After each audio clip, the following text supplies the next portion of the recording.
Basically, what we had a perfect storm, meaning we had rain. It was the spring thaw, so already the foundation, the French drains were being overcharged with water, with groundwater melting and going down to the drains, and then it goes to a sump pump pit, and then the sump pump pumps the water out.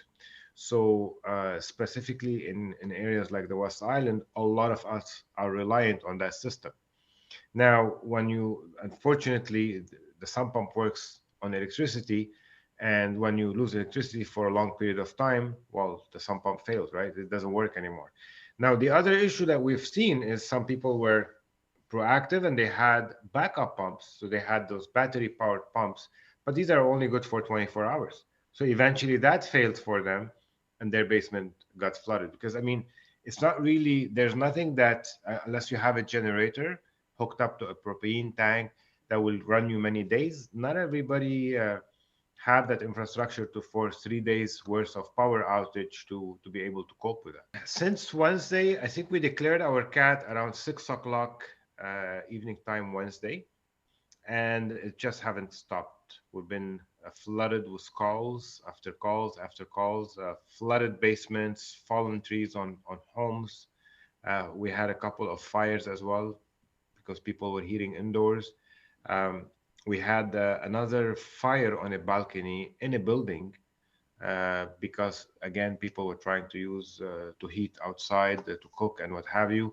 So we've been getting all kind of uh, different, if you want, disasters due to what people are doing to kind of cope with what's happening.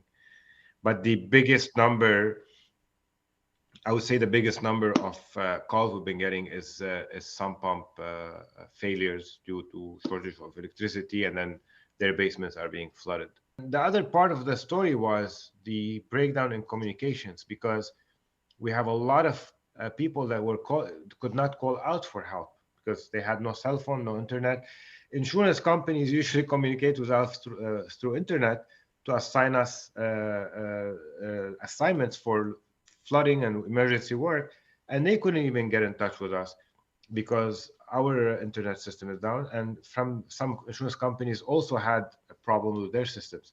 So people could not call out, insurance companies could not call in. We couldn't even, there was a day where we were really black. We couldn't even communicate with our people on the field. So they had to come back to base, get new assignments and go back out again, which created all kind of delays and a nightmarish scenario, really. I haven't seen anything like it. And we were involved in the ice storm, as you probably would know. Unfortunately, global warming, I mean, the weather patterns, we're going to have other situations like this. So let's get ready from now for the next one because it will happen.